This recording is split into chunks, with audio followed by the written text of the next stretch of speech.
자, 다음은 저기 지난번에 그 퍼시발 노벨이 기록한 그 조선에 대한 고요한 아침의 나라 조선 그 두 번째 시간으로 오늘은 조선 견문기 1908년에 출판된 호로스 알렌의 저서입니다. 이건 저 진문당에서 신봉용 선생이 번역한 거로 나와 있습니다. 자, 호로스 알렌에 대해서 간단히 알아보시면은요, 원래 이름은 호로스 뉴턴 알렌이고요. 미국 오하이오주 델라웨어에서 1858년에 태어났습니다. 그래서 의과대학을 졸업하고 중국에서 의료와 선교 활동을 할 요량으로 1883년에 중국에 입국했으나 아내의 출산과 선고의 어려움 때문에 중국에서의 활동을 포기하고 1884년 7월 20일 조선에 입국했다고 되어 있습니다. 갑신정변 때 민혁이 칼 맞잖아요. 정변방한테. 그게 거의 생사의 갈림길에서 민혁이 수술을 해가지고 이 사람을 고칩니다. 그거를 기점으로 해서 이 양반이 외교관으로 변신을 하게 됐다고 합니다. 그래서 1887년에 이제 주미전공공사 박정양이 고문이 된 것을 시발로 해서 94년부터 주한 미국 공사관의 서기관이 되었습니다. 그리고 이제 1905년에 을사보역이 체결되고 외유권이 박탈되자 쫓겨나간 거죠. 저 미국에서 들어오라 그래요, 강제로. 그래서 결국 미국으로 가서 조선관계 저술과 의료업을 하다가 1932년에 죽었다고 합니다. 자, 여기 저 2번에 보시게 되면 1882년 5월 22일에 체결된 조미수호통상제약 제1조를 보세요. 우리는 이걸 너무 쉽게 잊어버리는데 여기 보시게 되면 미합중국 대통령과 조선국왕 및 그 각 정부의 국민과 신민 간에 영구한 평화와 우호가 있을 것을 기약하고 만일 제3국이 제약국 중 어느 한 정부에 대하여 부당하게 또는 억압적으로 행동할 때에는 제약국 중의 타방 정부는 그 사건의 통제를 받는 대로 원만한 타결을 가져오도록 주선을 다함으로써 그 우위를 표시하여야 한다. 이게 조미수호 통상조약의 1조예요. 1조. 그런데 이 당시에 알렌이 뭐라고 써놨냐면 그 밑에 포츠머드 강화회의와 같은 급박한 시기에도 이와 같은 성스러운 맹세에 아무런 주의를 기울이지 않은 우리로서는 성스러운 조약의 의무를 파기한 데 따르는 비난을 받아 마땅하다. 왜 그랬느냐 이거죠. 이거를 저기 을사보호조약이 일어났을 적에, 예? 을사보호조약이 일어났을 적에 고종 황제가 미국한테 헐버트를 보내서 도와달라. 너희가 우리랑 선의로서 약조를 하지 않았느냐. 예? 그래서 헐버트가 갔는데 그 당시 미국 루즈벨트가 만나주지도 않았잖아요. 그거에 대해서 당시에 의식이 있는 시대를 지금으로 보지 마시고 그때 시대를 보시면은 그 당시에 의식이 있는 모든 사람들은 미국이 정말 잘못했다. 그리고 을사보조약이 일어나서는요, 한국에 통보도 안 하고 한 달 만에 전 공사관 중에 제일 먼저 저 나라로 돌아갔다고. 이게 미국의 본질이에요. 미국은 이익에 강한 나라지 뭐 누굴 뭐 좋아서 걔네들이 뭐 벨이 좋아서 남 도와주는 건 아니라는 겁니다. 불과 이게 지금으로부터 115년 전의 얘기이기 때문에 미국의 세계를 통치해 나가는 얘네들의 전략과 전술량이 있기 때문에 우리 지금도 명확히 인식을 해야죠. 미국이 언제까지 우리의 우방이 될 것이다라는 생각은 정말 순진하고 유치하다고 볼 수가 있는 것이죠. 우리가 이 시절로 돌아간다면 미국은 약속도 안 지키고 의리도 안 지키는 천하의 잡놈인 거죠. 이 당시의 시각으로 보게 됩니다.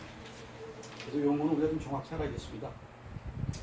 그리고 저 3번에 보시게 되면 청명한 날이면 4대문 중에 어느 문에서 도로로 25마일 떨어져 있는 지물포가 망원경을 통해 보이며, 그죠? 북한산에 올라가가지고 지물포가 보인다는 겁니다. 그리고 그 밑에 보세요.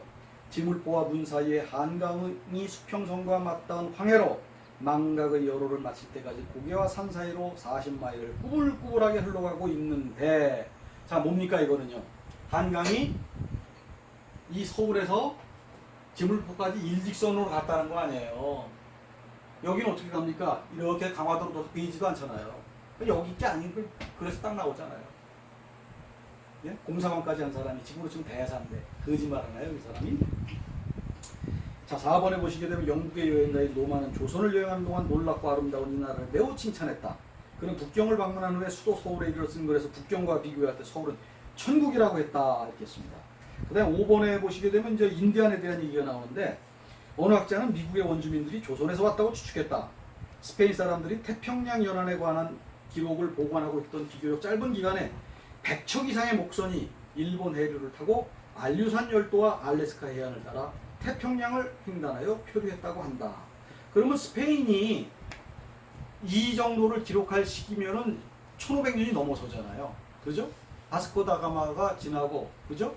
저 누굽니까? 콜럼버스 이후의 일이라는 것이죠. 그러면 저기 우리가 손성태 교수 같은 경우는 아메리카 인디언이 생긴 거는 해가 망하고 갔다. 이제 그때 그 양반은 그렇게 얘기했는데 여기로 보게 되면 15세기 넘어서 16세기쯤에 이동했다라고 여기 또 이렇게 나와 있는 겁니다.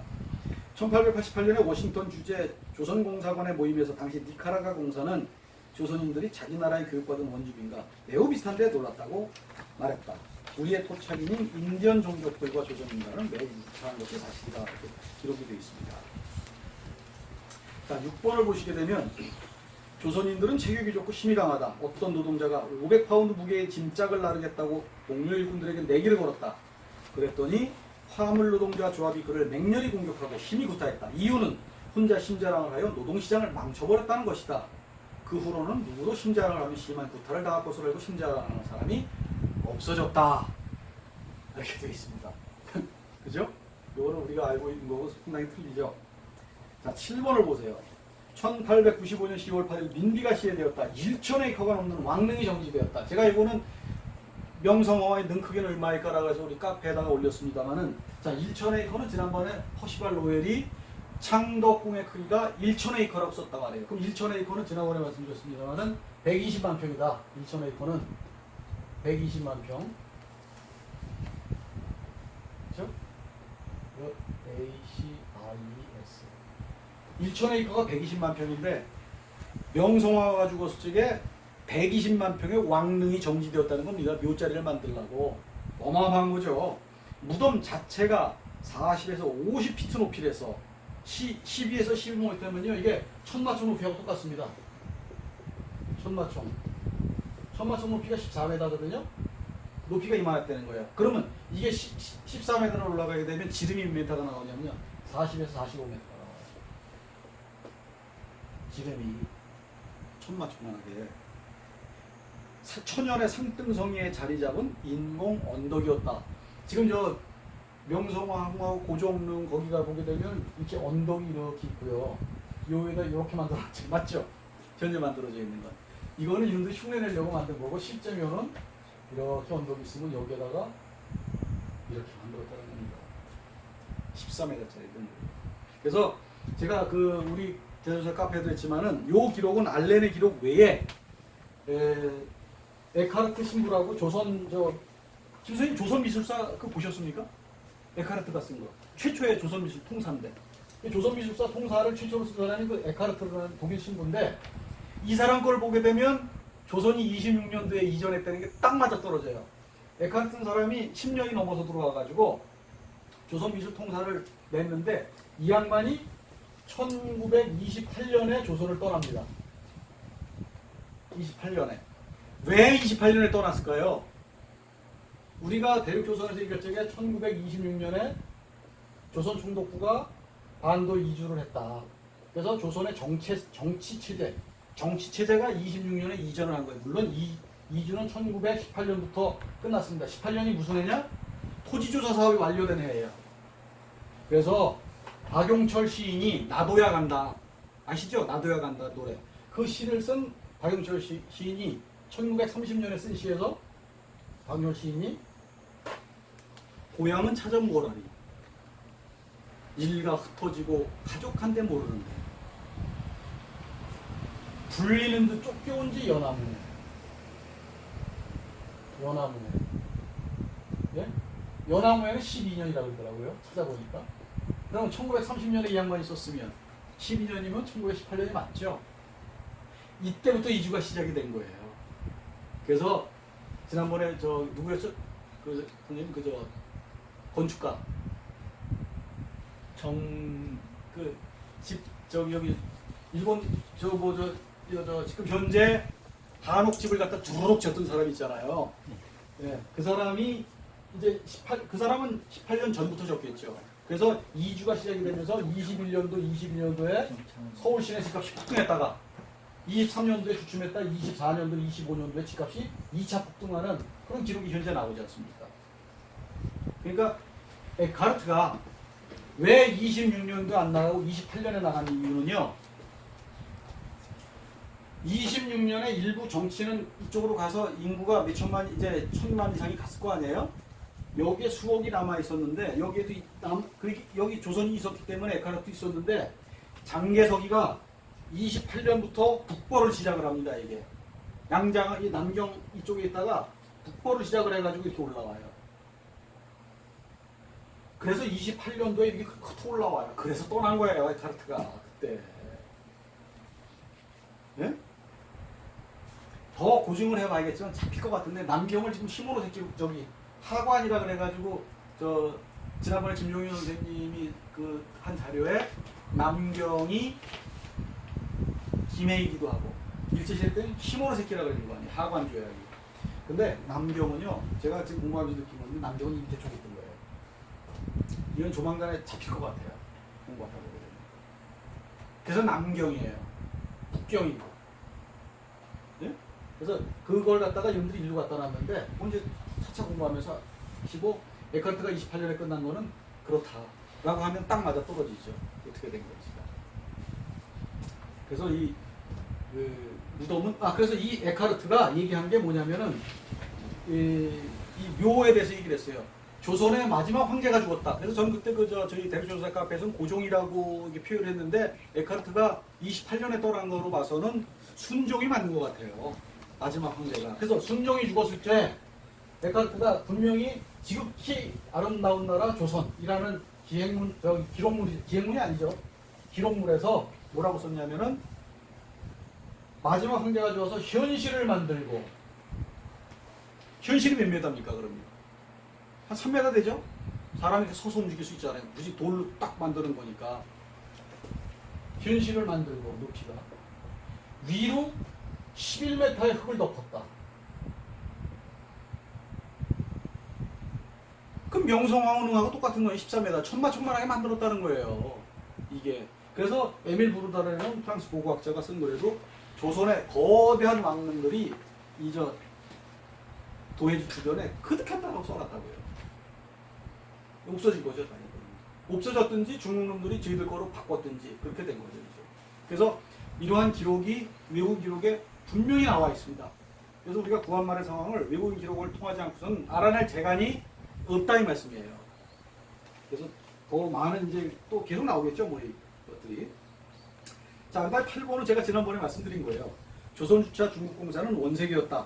그는 사절단이 떠나는 것을 미리 막으려 했지만 사절단이 외국인이 관련되었다는 사실에 당황했다. 미국 정부는 해군 함정 오하마호를 파견하여 사절단을 일본의 나가사키까지 호송하도록 했는데 이런 사실은 중국과의 문제를 더욱 복잡하게 만들었다.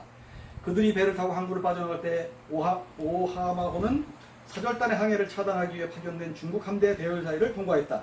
이때 중국 함대가 예포를 쏘자 그것은 포격을 당하는 것이 아니라 중국 함대가 사절단의 출구를 경축하는 축포라는 것을 확인하고서야 사절단은 겨우 놀라움을 감출 수가 있었다. 그죠? 아니 우리가 종속국이면 걔네가 왜 우리 종속국에 와서 예포를 쏘줍니까? 그러니까 그 종속국이었다는 걸 다 새빨간 거짓말이라는 걸 갖다가 여러 한 줄에서도 우리가 알아낼 수가 있는 겁니다. 자, 9번 보세요. 여기 아주 놀라운 사실이 나옵니다. 9번에 조선 최초의 전철도 발전소와 관련하여 미국인에 의해 건설되었다. 이 시설은 단일 발전소로는 아시아에서 가장 큰 것 중에 하나다. 아니 전기를 여기다 하는데 일본도 이렇게 크고 중국도 이렇게 크는데 왜 아시아에서 제일 큰 발전소를 일로 합니까? 미국 놈이 그래 쪼답니까? 그렇잖아요. 돈 벌려고 오는 놈들이면 이런 중국 큰 데다 하지 왜 여기다 합니까? 여기가 조선이니까 제일 큰 걸 여기다 갖다 놓은 거예요. 발전소를. 자, 저 보세요. 이러한 전기 사업은 매우 성공적이어서 조명용 전력과 동명용 전력의 수요가 공급을 능가하고 있었다. 아니 조선이 그렇게 못 살아가지고 헐벗고 부정부패가 만연했다 그랬는데 무슨 돈들이 있어가지고 조명용 전력뿐만 아니라 동명용 전력까지 공급을 다 못했다는 기록을 써놨습니까? 미국 대사가. 그래서 이 전기회사는 가장 좋은 최신의 조명시설을 설치했기 때문에 조선인들은 가스등 시대를 거치지 않고 조명시설의 최고의 이기를 확보할 수가 있었다라고 나옵니다. 두 번째 발전소는 1891년에서 1894년 사이에 경복궁에 설립되었으며 설비 책임자는 미국인 파워였다. 한자로는 파워입니다. 조선 최초의 전철도 발전소와 관련하여는 미국인에 의하여 건설되었다. 나오죠? 그 밑에 그게 10번을 보시겠습니다. 1894년 충일전쟁이 일어나기 훨씬 전에 체결된 계획에 따라 서울에서 가장 필요한 상수도 시설 공사를 막 끝낼 단계에 와 있다. 이 수도에서는 장차 예상되는 모든 수요를 충족시킬 수 있도록 마련된 큰 규모의 시설을 갖추고 있다. 그 한말에 이 조선의 한양은 인구가 250만에서 600만 사이의 거대한 도시였죠. 세계에서 몇 안 되는 탑의 하나였으니까. 그러니까 상수도 시설이 거대해질 수밖에 없었다는 걸 기억해 놓은 겁니다. 이제. 자, 11번 보게 되면은 광산을 받았는데 미국이 받은 광산은 그 크기가 25에서 30마일이었다는 겁니다. 이 도대체 광산 크기가 얼마나 겁니까? 이 30마일이면요. 예? 46km 아니에요? 45km. GD가. 엄청난 거죠. 자, 을사보조약에 대한 그거는 보십시오. 1905년 11월에 일본 정부가 조선의 종주국이라는 합의를 조선 정부로부터 받았다는 발표가 있습니다. 단 며칠 만에 미국 공사관은 이 문제에 대해 조선인들에게 아무런 설명을 할 틈도 없이 일본의 동맹국인 영국보다도 먼저 조선에서 철수해버렸다. 스스로가 비판한 거죠. 미국에 대해서. 자, 13번 제너럴 셔먼에 대해서는 미국의 범선인 제너럴 셔먼은 비밀에 쌓인 임무를 띠고 천진항으로부터 조선을 항해했다. 그 배가 대동강 거슬러 올라갔을 때 예년에 없는 심한 홍수가 일어나 배는 북쪽 도시 평양에 정박할 수 있었다. 보통 때에는 조그만 삼판선만이 평양 아래쪽에 있는 모래톱을 건널 수 있었는데 밀물이 나가고 물이 급속히 줄어들자 배는 절망적으로 강바닥에 좌초하고 말았다. 좀 더 구체적인 거였죠. 제너럴 셔먼으로 어떻게 그 평양 입구까지 올라갈 수 있었는지 이때 장마가 져서 물이 많아져 그때 올라갔었다. 이 기록들을 한 겁니다. 그래서 이 외국인 기록물들을 천천히 읽다 보시면은 우리가 알고 있는 역사적 사실에 대해 나타나지 않았던 이면에 있는 사실들을 많이 알 수가 있습니다. 그래서 이 알렌이 우리에게 알려주는 것은 아까 말씀드린 대로 명성황후의 능 크기가 얼마나 되는 거 제일 중요하죠.